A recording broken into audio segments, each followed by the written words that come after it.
Chapter 22 The Earth Pony Way. I pray for the safety of all good ponies who come to Philadelphia, even slaves, but we can't expect the goddess to do all the work. Industry. Spike had said he didn't understand the Earth Pony Way until he'd seen Philadelphia. Even now, with the ruins of the city looming on the edge of the horizon, I began to understand why. Industry had been the secret heart of Equestria since long before the war. How could you have pony-pulled trains without steel mills creating metal for the rails? How could you have the tall skyscrapers of Manhattan without glass companies producing windows by the hundreds? How could a small town like Ponyville have a dressmaker's shop with all the finest fabrics without the textiles industry? Still, most ponies had barely thought about it. Out of sight, out of mind. Living in the idyllic pastoral towns and the halcyon cities of Equestria, it had been easy to forget. Unless you were a pony living in Equestria's single center of manufacturing, a mecca of earth pony industry. Philadelphia. I learned these things from Steelhooves. I had sought his knowledge when it became abundantly clear that we were heading towards something far more than just a really big version of old Appaloosa. Because less than halfway between Manhattan and Philadelphia, my Pip-Buck had started picking up a broadcast out of Philadelphia. It was the same musical programming the Spritebots kept playing, interrupted occasionally for messages from Red-Eye. But now that I had a constant feed, I realized those little speeches were far more frequent and carried more substance than I had assumed. Now, Red-Eye was able to talk to me as he did the ponies of Philadelphia, and his words worried me. A lot. And here we have Uncle and Aunt Fruitcup, a peaceful and loving couple, married for nearly a decade now, living in their quaint little house with their tiny garden on the outskirts of Roma. No children, 2 dogs, and a sunflower that Aunt Fruitcup has named Celestia. What kind of monster, I have been asked, would root up Aunt and Uncle Fruitcup, tear them away from their peaceful, pointless lives, and set them to work hauling carts heavy with scrap metal? A monster, indeed, but one with his eyes open and cast upon our future, the future of Equestria. 200 years ago we lost our great nation, but we will have it again. And what would the Fruitcups and their little homestead be in 200 years? Nothing. Meaningless. Not even hoof notes in the annals of history. But what will have meaning 200 years from now? This factory. And it is from this factory, and the others like it, that Equestria will be rebuilt. It is from the work that Uncle and Aunt Fruitcup do now that a new national infrastructure will be created, and a new golden age will be born. The golden age of unity. Equestria will rise like a phoenix from her own ashes, but not without our help, and not without our labor. This is what is important. This will make a difference. This will last. The words of Red-Eye were met by the clapping applause of at least 100 hoofs. The roar of the crowd was abruptly cut off, replaced by a gravelly voice. And there you have it. Red-Eye's speech marking the reopening ceremony of the Honest Steel Factory. Word has it Red-Eye will be making a return visit later this week to inspect the factory's output. And now for some music, starting with my favorite, March of the Parasprites. The broadcast began replaying the familiar marching music, heavy on tuba and harmonica. I turned off the station, pulling out my earbloom. Red-Eye, it would seem, didn't live in Philadelphia, but he made visits, and one was coming up very soon. I informed my companions of this. Velvet Remedy was curled up on one of the bench seats of the Sky Bandit, and Firelight sleeping next to her, a glowing patch of emerald and gold against her charcoal coat. I was amazed at how the balefire phoenix had stayed with her. Normally, even a pet bird would need a cage. Steelhooves nodded, not turning towards me. He had been keeping watch on the ground sweeping below ever since we had flown over the last rubble of the Manhattan suburbs. I tried to avoid doing that. "I have bad news, folks," Calamity called from in front of the Sky Bandit. "She's starting to sag. Keep your peepers out for some place to put her down long enough to swap out the spark batteries."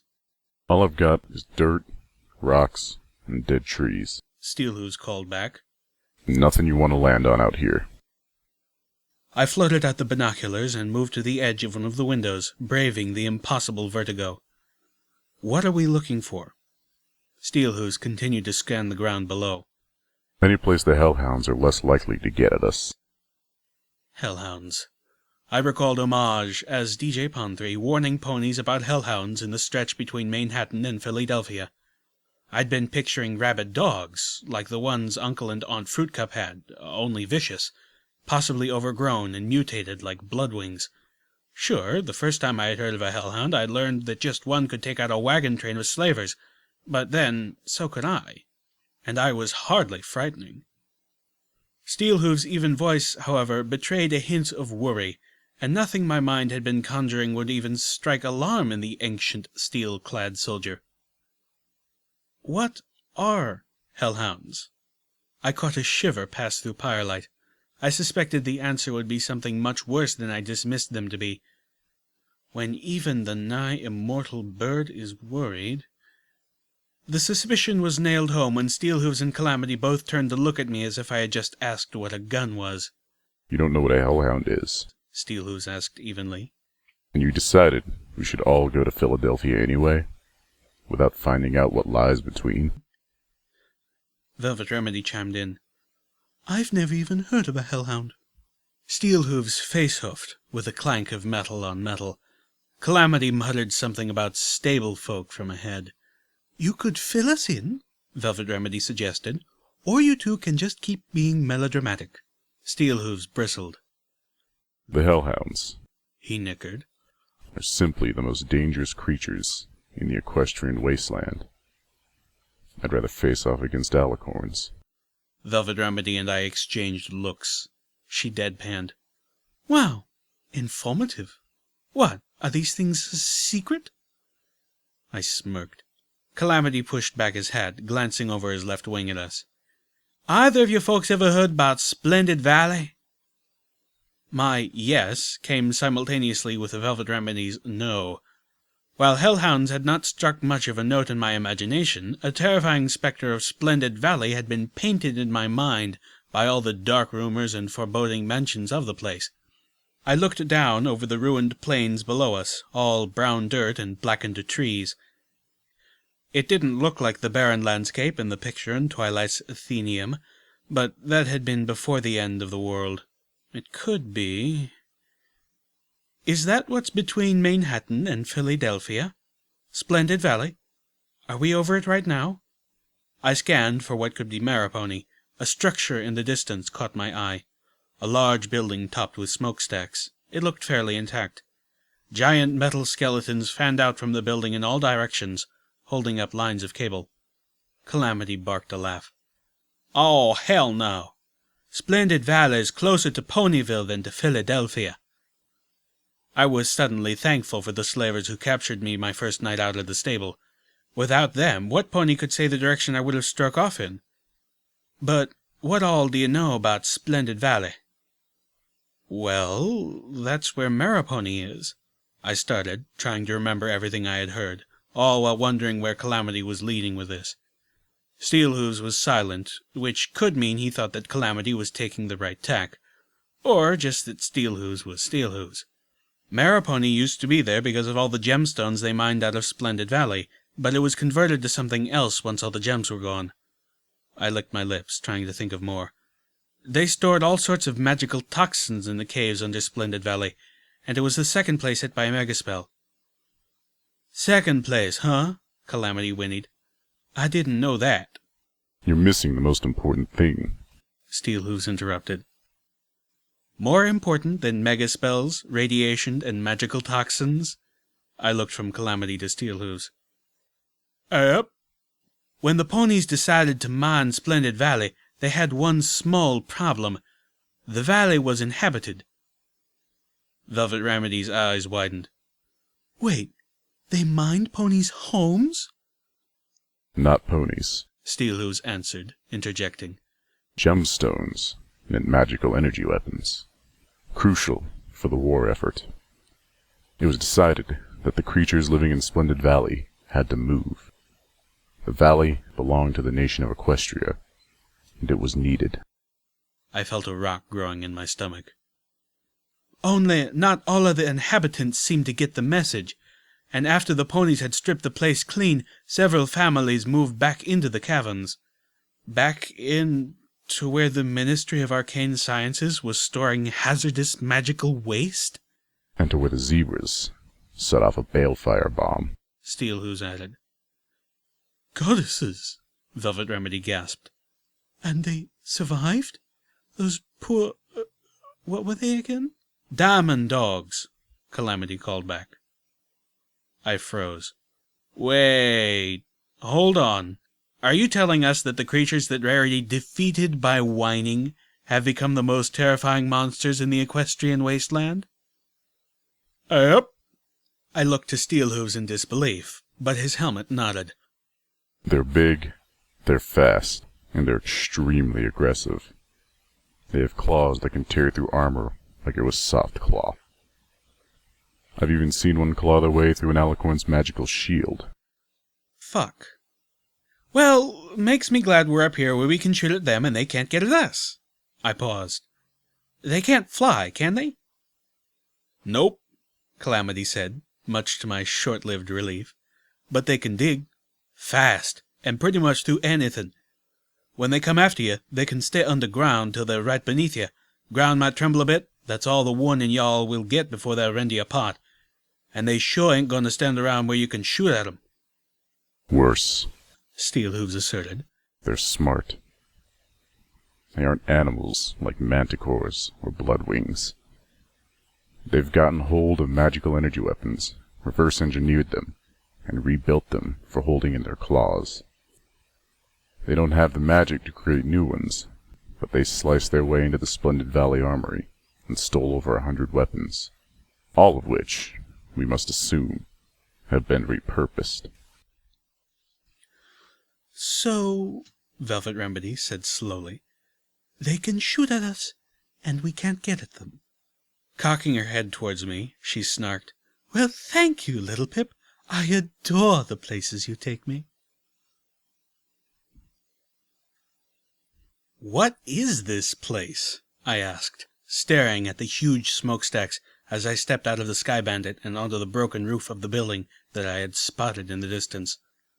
All around, metal structures like the skeletons of standing giants stretched out across the plains, most marching towards Manhattan or Philadelphia. The building was huge and offered the best protection against hellhounds. A power station. Steelhooves answered. Massive furnaces burn coal to generate the power necessary to operate a lot of non-magical conveniences that came out of Equestria's technological revolution. There were hundreds of these all over Equestria before the war.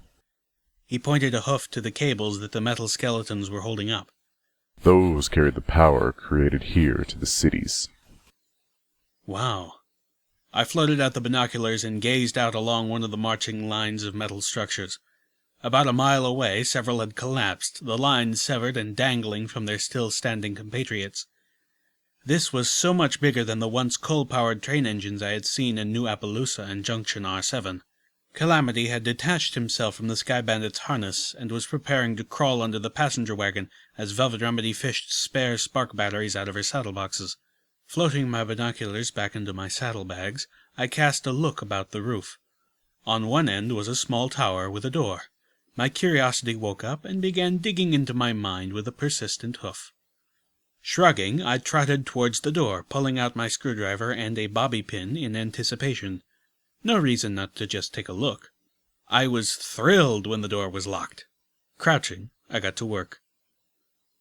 Click! Such a sweet sound. I nudged the door open. Stairs, up to the tower, and down into the power plant itself. As I stepped into the darkness, a deep, rumbling voice asked, "Where are you going?" "Exploring," I smiled back. Steelhooves just shook his head, but took a position behind me as we headed up the stairs. The tower stairwell opened onto a single room with a balcony that looked like it had been designed for Pegasus wagon landings. The back half of the room was nothing more than a huge cargo elevator. A circular company logo painted on the elevator door, Hippocampus Energy, hydroelectric, coal, sewage, was flaked and peeling into slow oblivion. The rest of the room had large windows looking out towards the Philadelphia and Manhattan skylines. Both were far enough away that the horizon hid them, but Philadelphia was closer, and I could see the clouds on that horizon hung low, black, angry clouds lit by reddish light from below. Philadelphia's ivory tower was clearly visible, slashing up into the clouds like a needle. Wow, the sky over Philadelphia actually looks kinda evil. "Red-Eye must have several of the factories going again," Steelhooves commented. I nodded, although I had no idea why that would change the cloud cover. Then again, I thought as I looked out across the power plant's massive chimneys, maybe it would. There were 4 boxes of ammo sitting under a bank of dead lights with labels like Generator Number 11 Output and Sector Number 7 Load. I knelt by the ammo boxes. 2 were empty, the other 2 locked. I opened one easily enough, retrieving ammo that didn't match any firearm I had seen before. A big and frightening caliber. The other box, to my surprise, was jammed. Some pony had tried picking the lock and failed badly. It was literally the first evidence I had seen that any pony in the equestrian wasteland, other than me, had learned lock-picking. Unfortunately for both of us, this pony wasn't very good at it. I sat back. I had no idea how to open a force-jammed lock, aside from the sort of massive firepower that would likely destroy the contents of the armored box. The damn thing was designed so you couldn't just shoot the lock. I telekinetically lifted the box and tried to pry at it, but that was utterly futile. A pony might think that having the strength to lift a train car would give him more than enough power to tear open a box, but no. The levitation field of my telekinesis makes the objects trapped inside, like the boxcar in Appaloosa, virtually weightless. Until, of course, I let it go. There simply wasn't enough force behind my single magical spell to break a lock. I'd have better luck with a crowbar, but I tried anyways, and failed, and tried again, and failed again, and finally tossed the box as hard as I could.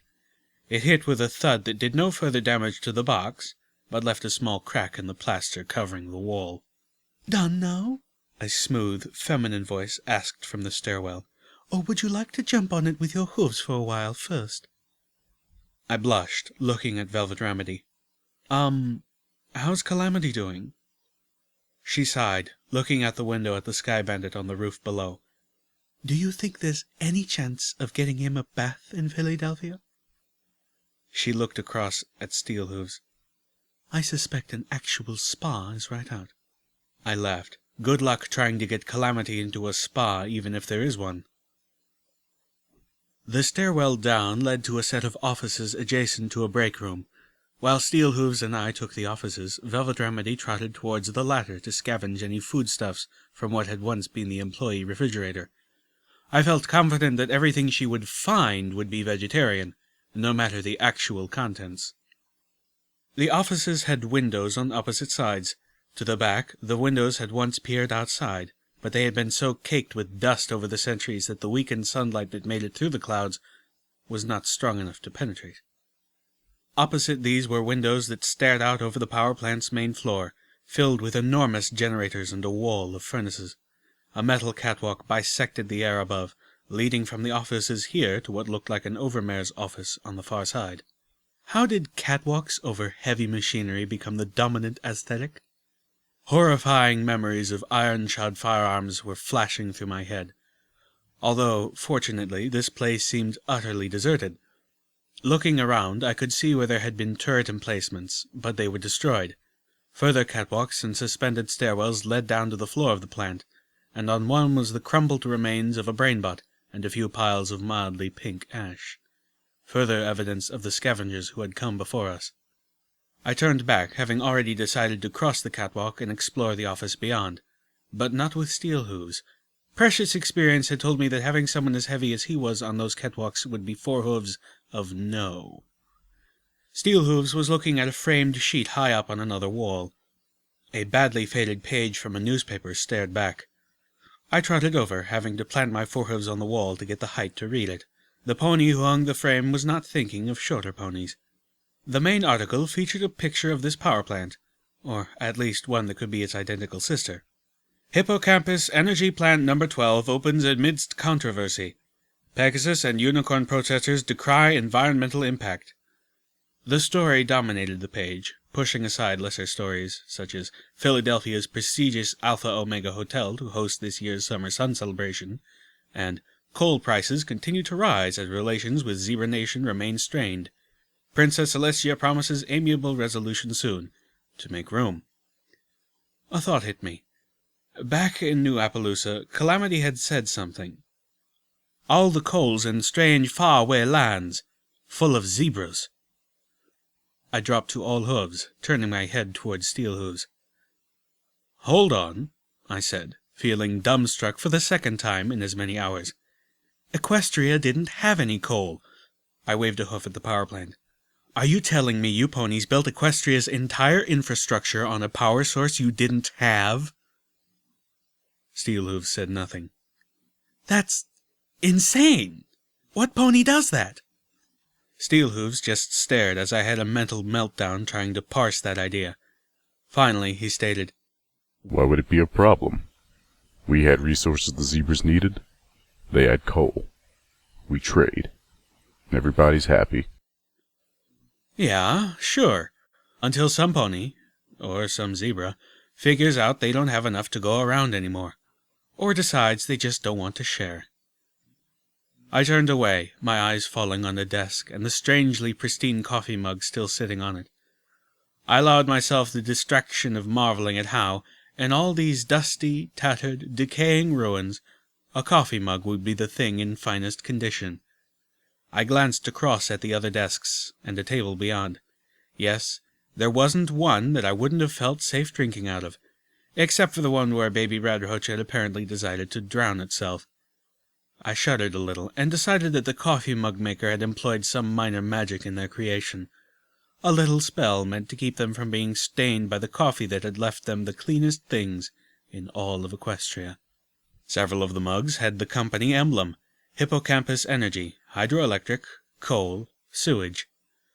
Okay, so Equestria hadn't been entirely dependent on trade with the zebras, but this power plant spoke volumes to just how much of it had been. I snorted in wry amusement. Unicorns gave us power through magic. Earth ponies had given us power through water, rocks, and... Oh, horse apples, I said, suddenly realizing we had all left Calamity on the rooftop, alone. We all galloped back, only to find Calamity still at work. Shouldn't be more'n a few minutes, he said, half his body hidden under the sky bandit. What's got y'all acting spooked? Firelight was circling overhead, keeping an eye out for danger. Or food, or small shiny things. Nothing, Steel Hooves started to reply, but Velvet Remedy stepped forward, levitating a rolled sheet of paper that she had slipped through the straps of her saddleboxes. I found something I wanted you to take a look at, Velvet almost purred. Building and fixing things is your forte, after all.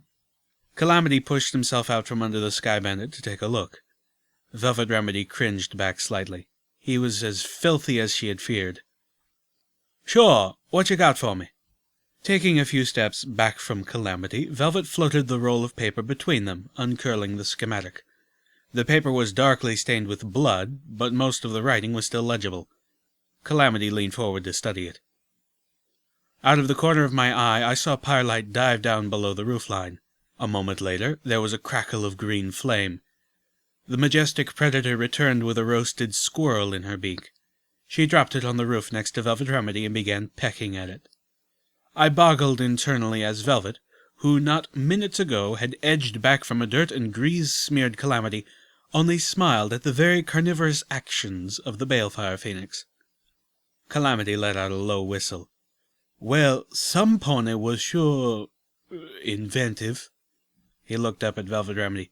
Where'd y'all find this? On a table, beneath the remains of a dead unicorn pony. Velvet Remedy fretted. I could guess by the waver in her voice that the body had not been a skeleton. Some pony more recent. One of the scavengers, I assumed. I think she may have died for that. How did she die? Calamity asked with an odd sense of urgency. Velvet Remedy, ever the medical pony, was swift to answer. She was hit by a magical weapon. It didn't turn her to ash, but it melted half her face and neck, she said grimly. Calamity nodded with a frown. Well, that rules out about nothing. The power plant had robotic security that wielded magical energy weapons, I informed him. I've seen the sort before. Calamity let out a sigh of relief. Firelight looked up from her meal, a strip of barbecued squirrel dangling from her beak. This here's a design for creating a helmet using the claws of a hellhound. Thing is, I don't think a unicorn could use it, he told us. I could imagine why. I had no desire to trade in my horn for such a helmet. But it would be sure to make one hell of a weapon if I ever gave up shooting for headbutting. One of the children asked me, Red-Eye, what is your cutie mark? The charismatic voice of Red-Eye spoke to me in my earbloom as I moved back down into the power plant. This time I left Steel Hooves behind with Calamity. In return, Velvet Remedy insisted on accompanying me. No splitting up. To that child I answered, I do not have one. I paused, lifting a hoof to my earbloom. I recalled with a shudder how the alicorns were blank-flanked. Was Red-Eye an alicorn? He certainly didn't speak like one. I racked my brain, trying to remember if I'd ever encountered a male alicorn. I couldn't think of one. Of course, the next question was, why, Red-Eye? Why don't I have a cutie mark?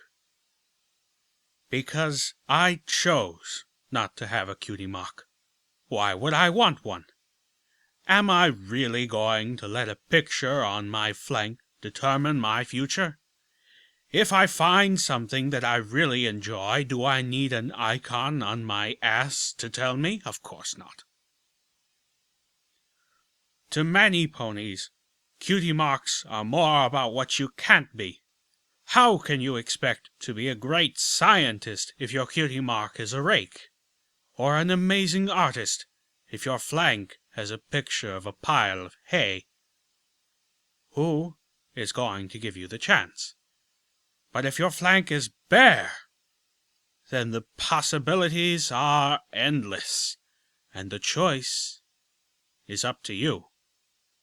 That is why I had my cutie mark removed, and why the children of Unity have all chosen to do the same. In the new Equestria, we will all be lifted up by the goddess, freed from the shackles of cutie mark coercion. But there is still much work to be done before that day. So, in anticipation for it, we have chosen to take the first step ourselves. As I took my first step onto the catwalk, I shut off the broadcast. I didn't need any of that nonsense threatening my concentration if a section of the walkway decided to give. Velvet, you stay here. I'm just going to go across to that office. Because that's what not splitting up means to you, right? Velvet chided. I sighed and tapped at the catwalk. Because I don't want to risk putting extra weight. I clammed up 2 words too late. So, you're saying I'm heavy? Velvet Remedy said with a voice like chocolate silk. Is that why you no longer seem attracted to me? And here I had thought it was because of the wagon, but no, it's because you think I'm fat. I face-hoofed. Velvet, Oh, no, she said, putting an extra sway into her hips as she stepped out onto the catwalk in front of me. It's good that you finally told me. All this adventuring. I've really let myself go, haven't I? Velvet... The more mature unicorn mare tossed her mane as she turned to look at me over her shoulder, pouting alluringly. I felt a flush of arousal mixed with cringing shame. She lifted a hoof to her muzzle, sucking it in thought. I suppose I'm getting old, too. Luna's title? Mareheat! I began to follow behind her, head hung low, using my levitation to keep most of my own weight off the catwalk. She tortured me the whole trip. It was the longest catwalk in history. I was working the lock on the door that I had mentally labeled the power plant's overmare's office when Velvet Remedy bit my armored utility barding and gave a tug. My mind immediately conjured two possibilities. Either something was wrong, the sort of wrong that required silent notification, or Velvet Remedy had decided to ramp up my punishment with nuzzles and nips. Either, really, seemed just as likely. I heard a shuffling noise below. Okay, not a punishment. Carefully, I set down my tools, not wanting to risk a shock making me drop them. I peeked over the edge of the catwalk. Below us, hidden behind the last of the massive generators, was the shredded body of a Steel Ranger. Gasping in horror, I almost called out Steelhooves' name. But this wasn't Steelhooves.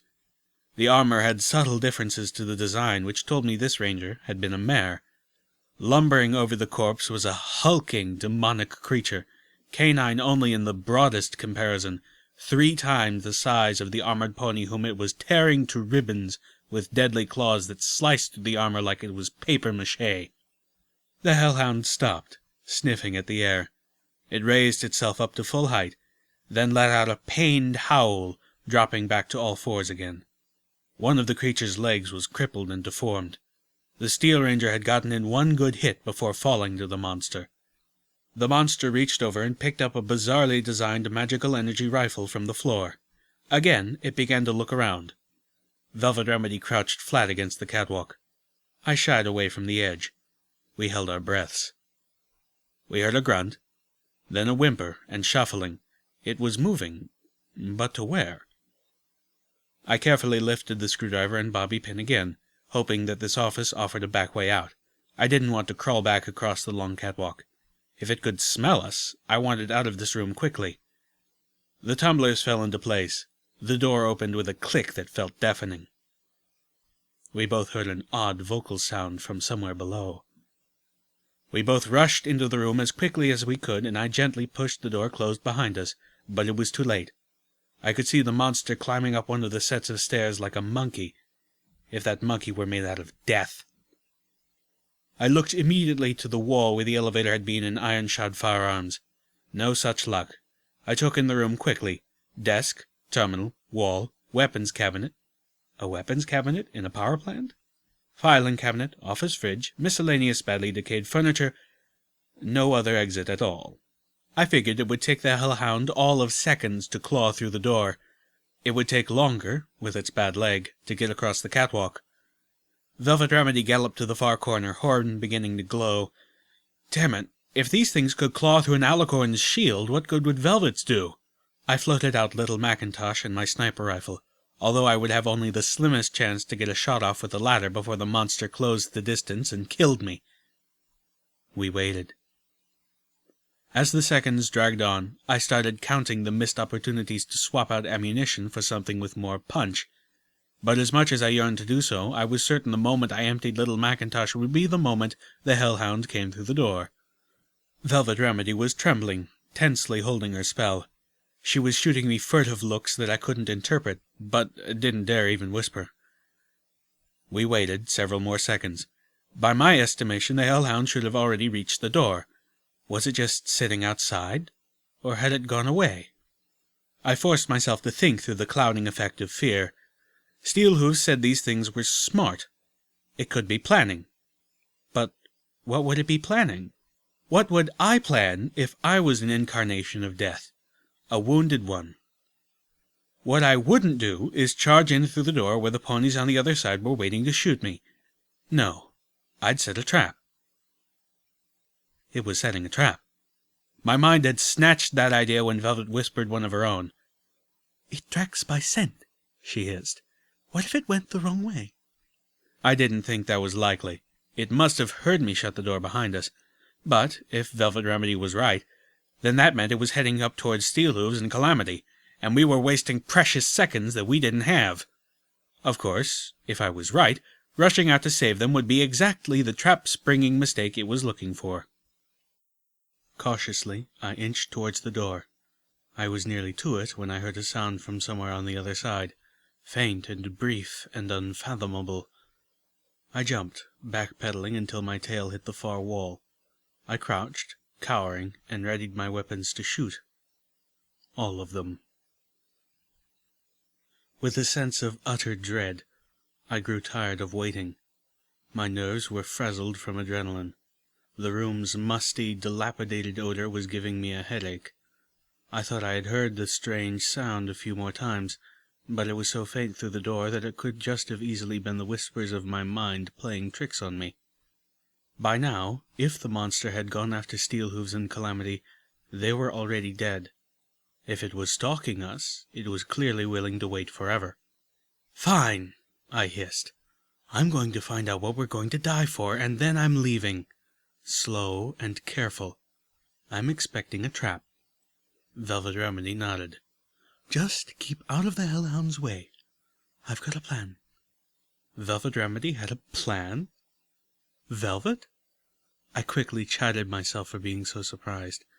She was smart and capable, if not exactly what I considered wasteland-wise, and besides, it was bound to happen sooner or later. I started with the weapons locker, only to find that, like the ammo box upstairs, the lock had been mangled by an amateurish lock-picking attempt. I felt a flare of hatred. Steelhooves and Calamity might be dead, we might be about to die, and this idiot had fucked up the lock. I moved onto the desk only to find it had been unlocked and emptied. The filing cabinet had been unlocked as well, but inside I found mostly ashes, with the burnt remains of documents and folders, as well as a partially melted audio recorder with no recording remaining. My rival lockpicker had opened this filing cabinet with the intent to destroy the contents, not loot them. I turned to the terminal. Hacking it was hard, but not as hard as Pinkie Pie's terminal. But either my rival had gotten into it before me, or the terminal spell matrix had been programmed to wipe out all the contents. The terminal was blank. That left the wall safe, which I had purposely left for last. Looking it over, I had to bite back a whistle at the craftsmanship. The lock was, by far, the most complicated and demanding I had ever attempted, not to mention the sturdiest. My rival had clearly tried and failed here too, but the lock resisted even jamming. The bitch had responded by breaking off a bobby pin in a mean attempt to prevent me from getting the prize it had denied her. I pulled it out with simple telekinesis. My first attempt failed, as did my second. I thought I had it the third time, but was only rewarded with a broken bobby pin. Damn it! I wasn't sure if, without the benefits of party-time mentals, I could manage it. No, I wasn't going down that path. Not again. Instead, I pulled out every lock-picking tool I had at my disposal and tried again, and again, and again, until I finally got it right. The safe clicked open. Inside was a fair amount of pre-war gold coins, 2 clips of those very scary bullets, a stealth buck, and a memory orb, and a golden iron pony saddle buckle. If it's an iron pony buckle, why is it colored gold? The last I left behind. Motioning Velvet Remedy behind the desk, I crouched down and focused on the door. A telekinetic field enveloped the door, depressing the handle with a click and pulling it open. The first thing I saw was the hellhound crouched at the far end of the walkway, holding its rifle as it tracked a target I couldn't see. The first thing I heard was the symphony of beeps as the magical energy mines that the hellhound had attached to the door prepared to detonate. Beep, beep, beep, beep, beep, beep, beep, beep, beep, beep, beep, beep, beep, beep, beep, beep, beep. My instinct was to slam the door shut, but even if the backlash didn't kill us, the explosion would destroy the bridge. Instead, I grasped them each with my telekinesis and shot a prayer to the goddesses that the actual strength of my spell was enough to pry them off the door. The hellhound turned and fired a beam of orange light at me. It struck inside the open wall safe, scorching the back. The energy splash turned the iron pony buckle brightly hot. The damn mines wouldn't budge. The hellhound might as well have attached them with wonder glue, and in retrospect probably did. Beep, beep, beep. There was no time. I slammed the door shut and ducked. The explosion melted the wall.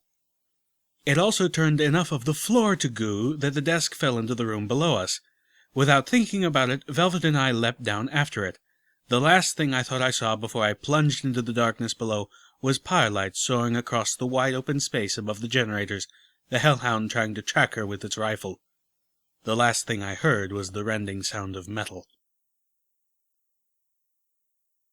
Pain lanced up my foreleg with every step. Considering what we had momentarily escaped, I was happy for it. I had merely twisted my hoof. I still had all my limbs attached. The hallway led past bathrooms on one side and what I suspected was the supervisor's break room, complete with vending machines. The opposite side of the hallway bore a set of 3 framed and backlit posters, each set with a different illustration, but the same proclamation in big, bold letters. Progress. The highly stylized images were, in order, a train engine bellowing smoke and hauling multiple passenger cars all by itself, ponies staring up in marvel at a monorail train passing overhead, and a mare marveling in near orgasmic glee as the spider-like hover robot dusted her furniture. The last poster's backlighting was flickering maddeningly. We found 2 more slashed-apart steel rangers before we made it to the stairwell. To my dismay, the only way out was back into the generator room. Velvet Remedy whispered to me, "When I say the word, gallop for all you're worth." A shot of fear went through my breast. "I don't know how much run I can manage right now," I said, but my real fear was that her plan was self-endangering. "Try levitating just enough that you aren't putting any real weight on your hurt hoof," she recommended. "And don't worry. I know that look. I'll be right behind you. Promise." Honesty, a pony in my head reminded me, was not Velvet Remedy's virtue.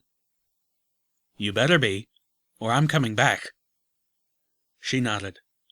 I had little Macintosh in front of me, now loaded with magically enhanced bullets. I took a breath. We stepped cautiously out onto the main floor of the Hippocampus Energy Plant number 12. We were able to spot the injured hellhound almost immediately. It was perched on top of a generator, shooting at Firelight, who in turn was twirling and dancing in the air, occasionally sending puffs of green flame in the monster's direction. Firelight was distracting it for us. Belatedly, I realized those odd sounds I had been hearing were shots from the magical energy rifle, muffled by the door.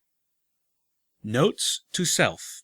First, Firelight is willing to risk herself for Velvet Remedy, and possibly me as well. Second, Firelight is an amazingly agile flyer. Third, hellhounds may be 50 different flavors of murder, but they aren't necessarily good shots. The hellhound took less than a second to notice our presence, leaping savagely at us, bloodthirsty claws outstretched. It gave a slight yelp as its ruined leg hit the floor, but its good leg pushed it towards us with a speed that caught me off guard. I froze, forgetting to fire. The light around Velvet Remedy's horn pulled away, becoming a ball of light that soared towards the hellhound, striking it in the shoulder. The monster seemed to instantly lose all coordination, collapsing in a jumble of limbs, skidding towards us on the floor out of sheer momentum. "Go!" Velvet Remedy yelled as she started galloping, giving the monster a wide berth as she made for the far end, leaping over bits of the catwalk which had collapsed into the room. I followed, taking her suggestion. The pain still slowed me, but it was manageable. The hellhound slashed out at me with those huge, terrible claws. I darted deftly out of the way. It tried to crawl after me, managing only a wicked slither. The hellhound had fallen, and couldn't seem to get up. Ahead of me, Velvet Remedy stopped and motioned me to continue ahead. I worried, but didn't argue. As I reached the opposite stairwell, I heard her calling out to Firelight behind me. "Did you kill it?" I asked, panting hard as Firelight swooped into the Sky Bandit through a shattered window, Velvet Remedy galloping up just a pace behind. The charcoal-coated unicorn tossed herself into the passenger wagon. I'd arrived just enough ahead of them to yell warning to Steelhooves and Calamity while gulping for breath. I think what I said amounted to, "Ah, Hellhound, generators, rifle, Velvet, spell, go, go, go." Calamity had barely gotten the harness attached when Velvet had dashed out onto the roof. Calamity spread his wings, and with a firm beat pulled us off the roof and into the air. Velvet Remedy cocked her head at me, even as she caught her own breath. "Killed it? Why would I ever do that? I'm not in the habit of killing my patients." Blink. It was a what now? "Anesthetic spell," she smiled. "The poor thing was clearly in pain." I stared at Velvet like she had completely spit her bit. "Plus, it does have the very helpful side effect of preventing the patient from running around. Very hard to do when you can't feel your legs." She smiled cleverly, her eyes twinkling. I fell to my haunches. Damn. That plan... Damn. Recovering a little, "You didn't actually heal it, did you?" Velvet rolled her eyes. I took that as a no. Personally, I would have killed it if I had realized it was virtually helpless. But in a way, I was happy that Velvet had not. I had been worried that the wasteland was robbing her of that compassion which made her so special. It had eroded her spirit. There was no getting away from that. But it was good to see that my Velvet Remedy, in a my Pinkie Pie sense, was still there. Even if, contemplating those 3 Steel Rangers, I really disagreed with his particular decision. "When did you learn to do that?" I asked, amazed. Velvet tossed her mane and smiled. "Back in Tenpony Tower while you were... out. Dr. Helpinghoof had quite a nice selection of old Ministry of Peace medical spells for sale." Velvet Remedy smiled wistfully. "Apparently, Fluttershy's ministry had a whole department of unicorn ponies dedicated to magical research." The pony in my head perked with alarm, but was ignored. "You can buy spells?" Velvet Remedy nickered. "If by that you mean barter for tutelage, then yes." "But Dr. Helpinghoof was an earth pony." "Yes," Velvet patronized, "but his assistant was a nice unicorn buck. Anyway, don't feel too bad. I doubt you've missed out on anything. All the teaching in the world won't help you if you don't have a natural talent for the type of spell you're trying to learn. I'll never be able to cast lightning from my horn, or turn a rock into a top hat, or conjure a door out of thin air. No matter how many bottle caps I try to spend, or hours I try to learn. Entertainment and medical spells are my gift." I tried not to visibly droop. "Yeah, and mine is to do the same spell every single other unicorn can do, the first one we learn, and that's it." It was like having a pip-buck as a cutie mark, the epitome of non-special. "No," Velvet's voice chided. "Your gift is to do that spell better than any pony else in at least 200 years. I gave her a weak but thankful smile. That did make it sound better. "Sorry about this," Calamity said as he hung from the harness, wings drooping. The entire Sky Bandit was wrapped in the soft light of my levitation spell, glowing against the darkened sky as I drifted us slowly towards a freestanding section of overpass 3 piers long. It looked plenty sturdy, and should be safe from hellhounds. A place to spend the night. "No need to apologize," I insisted. Calamity had been flying for hours on end with only the stop at Hippocampus Energy Plant for a break. I envied the Pegasus' endurance. "My get up and go," Calamity bemoaned, "just kinda got up and went." He looked out towards the standing chunk of overpass. "You gonna make it that far?" "No sweat." Actually, much sweat. I was already beginning to feel the strain, and the overpass was at least a half-hour away. I would have said there was no way I could hold us that long, but after all Calamity did, I'd be damned if I couldn't find the fortitude to take us this tiny bit farther. We moved across the sky with aching slowness. "I still can't believe," I fretted. "I mean, the idea that you could barter for spells never even crossed my mind." I let out a sigh. I guess that explains why Velvet Remedy is our diplomat and master trader, and I'm a toasted repair pony? Calamity supplied when I was at a loss for words. I laughed and nodded. Firelight fluttered out and perched on the rust-coated Pegasus' battle saddle, clamping onto it with her claws. She spread her wings and flapped, as if with my magic in play she could hope to pull the Sky Bandit herself. "Drat!" Calamity chuckled. "Pretty soon y'all won't need me for anything." My eyes widened in alarm. "What? Don't say that." "Well, it ain't past my attention that I've been not with you on your adventures far more lately than I've been with you." I opened my mouth to tell him how not true that was, and stopped as the reality of the statement sank into me. Instead, "Calamity, you're my closest and dearest friend," not including Homage, I mentally added. "You keep me strong. You keep me from losing it. I will always need you." "Sure, you say that now. And next adventure we'll go together. You and me. I promise." The setting sun dipped below the cloud line, setting the clouds ablaze with brilliant oranges and dark crimsons. The effect was magnified against the black clouds that hung over Philadelphia, turning the whole post-apocalyptic city into a fiery hell. Damn! There were dark spots floating around over the city. We were close enough to make them out, but just barely. Calamity had spotted them too, as he asked me to float him the binoculars. He scanned the air between the silhouetted ruins of Philadelphia and the conflagrant sky. "Oh, hell," he said, motioning for me to take a look myself.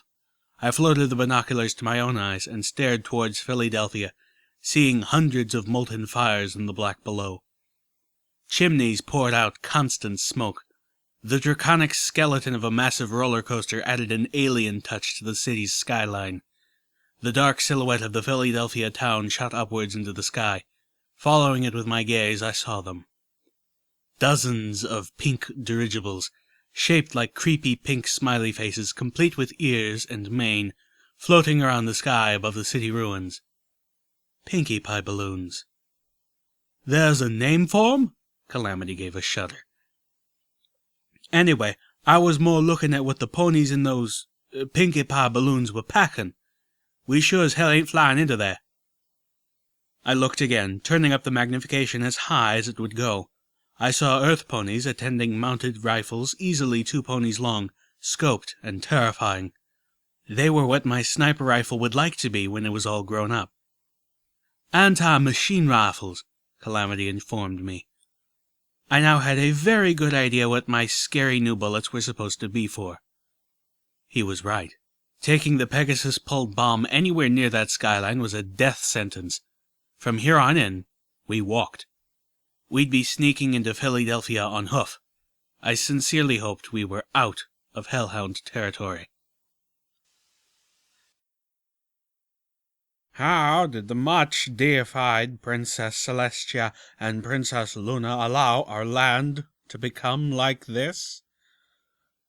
How did the mayors of the ministries allow the greatest and most glorious nation in the world to die in balefire and agony?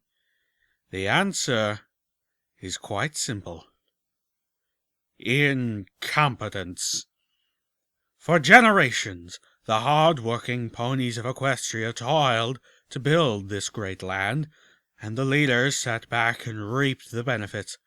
And not only them, but a great majority of ponies throughout the land.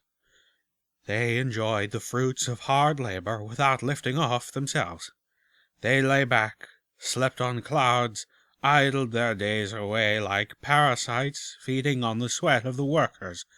Workers like you. Workers like me.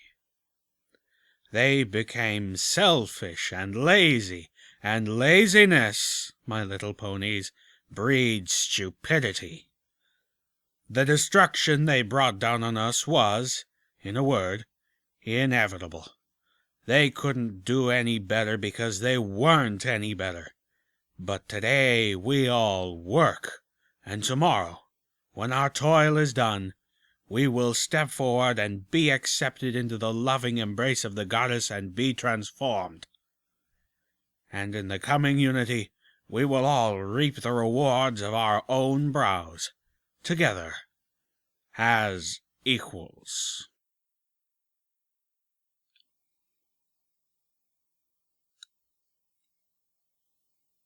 I shut off Red Eye's broadcast. Somehow, they always left me feeling twisted inside. He was unpleasantly convincing sometimes. A steady diet of this fodder, and I might find myself biting his poisoned apple. Calamity had collapsed from exhaustion the moment we touched down on the overpass and was snoring softly nearby. There were other vehicles up here, including a large Sunrise Sarsaparilla delivery wagon that had been heading towards Philadelphia, a faded painting of a smiling Celestia watching over happy sarsaparilla drinkers adorning its side. A couple of camouflaged painted chariots were abandoned on the far edge, part of a military convoy, the rest of which was crushed and buried under the collapsed section of overpass beyond. I wanted to poke around, explore, but I'd promised Calamity, and while looking in the backs of a few wagons wasn't really an adventure, I was sure he'd be sore with me if I didn't wait for him. With good reason. Velvet Remedy was asleep as well, firelight perched on her shoulder, plumage seeming to glow in the dying light. The Balefire Phoenix looked proud and, if it wasn't my imagination, possessive. Steelhooves was on guard again. I didn't think I'd ever seen him sleep. Did ghouls even need sleep? So much I didn't know. "I like you," I said, smiling to the mythical bird. "You're—" The word that came to my mind was simple, but after my mistake with Velvet Remedy earlier, I was watching my choice of vocabulary. Straightforward. I don't have to worry about any hidden agendas or dark secrets with you. You watched us. Dare I say out of curiosity? If so, it is something we have in common." The Balefire Phoenix let out a pleasant whistle. "Velvet Remedy helped you, and you decided to stay with her. Friendship, pure and uncomplicated." The Phoenix preened. "You chose well," I added, looking into Velvet Remedy. "She really is a very good, very special pony." I reached over and put a hoof on her flank, touching a cutie mark. A singing bird. Firelight scowled, giving a hoot backed by a little burst of green flame. My pip-buck briefly click-clicked, then was quiet again. I drew back my hoof with a laugh. "Don't worry, I'm not a rival. She's all yours." A touch chagrined, I added. "Maybe once I would have been, but things have changed."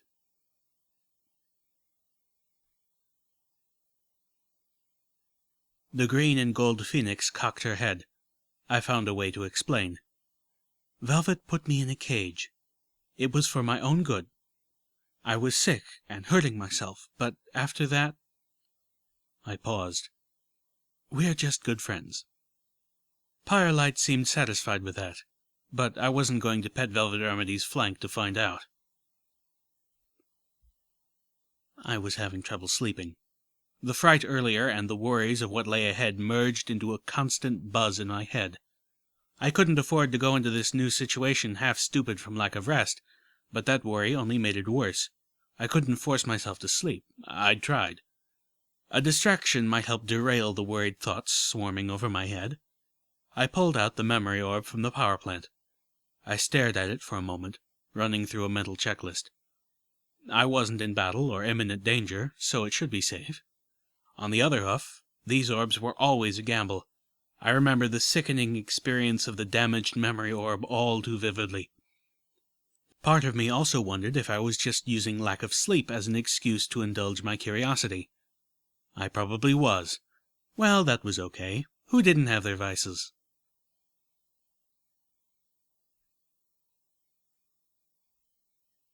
The memory held within it something amazing, wondrous, inspiring. Sunlight. Pure, radiant sunlight, unfiltered and unmolested by a cover of clouds. The ball of fire in the sky was at once terrifying and majestic, the living symbol of the goddess Celestia herself. Its light was powerful, capable of slashing through darkness and shadows, revealing and cleansing. It was warm and compassionate, and it brought with it a sense of peace and hope. Sunlight was as miraculous to me as a pipbuck was to the ponies of the equestrian wasteland, and, likewise, it was as pedestrian to the pony I was riding as my pipbuck was to me. I was standing on a balcony with several smartly dressed gentle stallions, staring down into a huge sunlit foyer lined with clear windows of glass that rose at least 3 stories high. The scene outside was idyllic. Colorful ponies, finely dressed, went about their business along cobblestone sidewalks bordering a boulevard of grass, a geometrically perfect field of green divided into precision shapes by cobblestone paths and a huge reflective pool. The buildings on the other side were largely obscured by trees, but I could tell they were as regal and impressive as the one I was in. Balconies and mezzanines arced around the airy open atrium. Large gardening boxes held full-grown apple trees, and everywhere ponies moved about busily. After looking about briefly, my host focused on the light-colored marble floor below, where a throng of ponies were causing a disturbance. It was a small mob, pressing in towards the single figure in the center, a zebra. "Go back where you came from. Did you think you could just trot into a ministry? Better wiped than striped. What are you doing here? Are you a spy?" A voice rang out over the crowd as a familiar orange pony with blonde mane and tail came trotting down an arching stairway. "Simmer down, Sally. Zecora ain't no spy." Applejack reached the throng and quickly dispersed the ponies, who grumbled as they went back to work. In just over a minute, it was just her standing alone with the extremely out-of-place zebra. Other ponies were giving them a wide berth, shooting stares. Applejack shot even better stares back, causing several to shy away, picking up their pace. Finally, she turned to the zebra, looking deeply apologetic. "Zecora, you really ought to not be walking around like that. 'Tain't safe these days." "I thought I could visit a friend," the zebra replied in an exotic and strangely poetic voice. "I should have known how it would end." "Well, there is a war on," Applejack said reasonably. She lifted a hoof to scratch beneath her ear, looking embarrassed. "Ponies hate and fear me still, no better than in Ponyville." The zebra's voice was deep with disappointment. "To you folk, zebras may seem strange, but ponies never change." "Gee, thanks." Applejack frowned, bristling a little. Then she let out a sigh. "Let's just get you out of sight, okay? Come with me." Applejack paused, looking around the huge atrium. "I should have an office in here somewhere." "This is her ministry, and she doesn't even know where her office is?" "Lady Applejack, how good to—" a gentle stallion called out, approaching from a different stairwell. He stopped as he spotted the zebra. "Oh, my!" "Ugh!" Applejack grimaced, face-huffing. "Not you too, Starshine. Ain't nothing wrong with Zecora. She's my friend." "Oh, of course," the gentle stallion said gracefully. "I have nothing against zebras. In fact, my company is one of the only in Canterlot who make a practice of hiring zebras." Well, wasn't he a smarmy buck? Let the Ministry of Propaganda say what it will. Ministry of Image, Applejack corrected. "I believe that's what I said," Starshine stated dismissively, turning his attention fully to the zebra. "Anyway, Zecora, is it? Should you ever find yourself looking for work, look me up. Anyone who has Lady Applejack's hoofprint of approval—" "Was there something you wanted, Starshine?" Applejack interrupted impatiently. "Oh, yes. I just wanted to pass on a little thank you for MWT's support for our Stalliongrad and Manhattan expansions. Everything's working smoothly, and I expect nothing short of a stellar success." I told you before, Starshine, we don't take buckbacks. Ain't how we operate here." Of course. Banish the thought," the gentle stallion said in genial apology. "No, this is just a friendly gift. But never you mind, then." He didn't want to offend, of course. Greasy git. Absolutely everything about this pony was striking a negative note with me. From the look on her face, Applejack didn't seem to like him much either. "Now, Zecora," she said, turning back to the zebra woman, "how do you feel about public transportation?" The stallion standing on the balcony next to me spoke in a quiet voice, drawing my attention away from the scene below. "Now she's trotting around, publicly announcing friendships with zebras. The publicity alone could sink us." I felt my host nodding along with the others. "Gentle colts, I think it's time we discussed Applejack's retirement." I came out of the memory feeling cold. It was appalling, the sort of memory you only kept for blackmail. I pushed the memory orb far away from me. "Steelhooves," I approached the Steel Ranger cautiously. "I want to talk to you about Applejack and her ministry." The helmet of the armor-clad ranger turned towards me. He said nothing.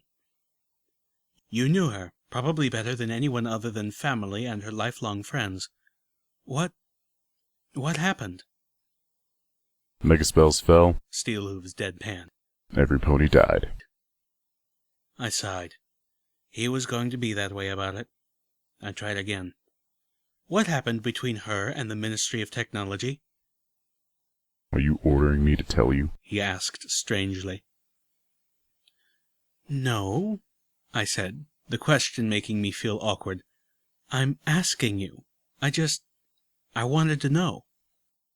Because you know it would be tactically advantageous to have that information. I hung my head in exasperation. "No, because—" I stopped, unsure. "Because, as dumb as this probably sounds, I care." My words surprised me, as did the truth behind them. Somehow, I'd actually come to care for this group of 6 ponies from 200 years ago, the Ministry mares. I didn't understand why. It made no sense, but at some point my glimpses into the past had evolved from mere academic curiosity to a genuine feeling of attachment. Maybe it was meeting Spike, hearing his stories of a bright and joyous past, and the adventures of these close friends certainly sealed the transformation. Part of me wanted a happy ending for at least one of them. Reality painted the chance of that as heart-wrenchingly bleak.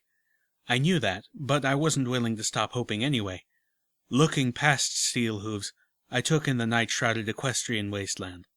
The low clouds over Philadelphia glowed a dark red, reflecting the lights from below. Hell. We were literally going into hell. The low rumble of Steelhooves' voice startled me. Applejack had no taste for being an administrator, he began. I turned towards the ghoul pony who had, I was certain, once been Applejack's lover. It wasn't like running a farm or organizing the winter wrap-up. I heard a snort of laughter from inside his helmet. Which, come to think of it, she needed Twilight Sparkle's help for anyway. So, she just hired a whole bunch of business ponies to do it for her. I wondered how many of those I had just shared a balcony with. Applejack's intention, Steelhooves continued with a touch of uncharacteristic nostalgia, was for the Ministry of Technology to help encourage and subsidize enterprises that were pushing greater technological and industrial advancement. The ministry promoted the principles of the Earth Pony Way and sought to help make Equestria better for all ponies through that ethic. Steelhooves was looking out at the horizon. At Philadelphia. His voice held firm, but I could tell this was an emotional thing for the ghoul pony to talk about. I listened reverently, knowing that this was a gift. Applejack didn't want to stick her hooves into any pony's business, any more than she wanted any pony messing around with her farm. She believed in the inherently good nature of ponies, and felt they should be left to the guidances of their own virtues. He turned to me suddenly, a note of bitterness creeping into his voice. The problem is, industries and corporations aren't ponies. They don't have a good nature. They're like mainframes, calculating risks and profit. And if the numbers are strong enough, they'd throw baby fillies into the gears of their own machinery to grease the capital flow. I suddenly found myself thinking of the Crusader mainframe in Stable 29. When Applejack returned to the Ministry of Technology after the death of her brother, her only intention was to focus the efforts of the Ministry, for as long as it took, to create a new, better suit of armor. One that would not fail to protect a pony like Big Macintosh's armor had failed to save him. But the longer she stayed, the deeper the pit of horrors she began to uncover. What wasn't corrupt was out of control, and so she tried to fix things, tried to put bit and reins on development, regulate corporate misconduct. Steelhooves fell silent, staring at me for a long time. I felt he was assessing my understanding, and perhaps with it my worthiness of this gift. Finally, he finished by adding, And that's not something any pony was going to be happy about, and that some ponies wouldn't stand for. Do you know what word I hate more than any other? Slave. Yes, we are all bound in the chains of industry, but even more, there is a greater chain that holds us together. It is the chain of mutual responsibility. And to break free of that chain is to become nothing better than a raider, the most loathsome and repugnant sort of leech on our great Equestria. If I am a slave because I am not independent of virtue and accountability to my fellow pony, then I do not want freedom. The freedom to be worthless, destructive, unproductive, license to abandon the future that only together we may achieve, that is not liberty. It is anarchy at its most vile, and the good, hard-working, and honorable ponies of Equestria will not stand for it. Will you? Raiders are the epitome of the sins of the waste. Selfish, lazy, greedy, they take what they cannot build for themselves, and they destroy what they cannot take. They infest the equestrian wasteland like termites, chewing away at the already frail bones of our once great nation. They even skitter about in the ruins of Philadelphia, chittering just outside the wall. Rest assured, my little ponies, that when the rebirth comes, there will be no room for such harmful and parasitical insects in our new world. Those who do not join the unity will be crushed under our hooves, stamped out, once and for all. We may not even have to wait that short time. Even today, the glorious army of the children of unity grows stronger, mightier, and the goddess sends out her children, created in her image, to scour the wasteland. Yes, to those of you out there who are termites, to the raiders, the steel rangers, and the cannibals, I have this to say. The purge is coming. Footnote: Level up. Skills note: Lockpicking has reached 100%. New perk: Clever Prancer. Through agility and reflexes, you have become deft at striking where it hurts, while preventing your enemies from doing the same. You gain an additional 5% chance to score a critical hit. Your enemies suffer a 25% penalty to their chance to critically hit you. This perk is only effective when wearing light or no armor.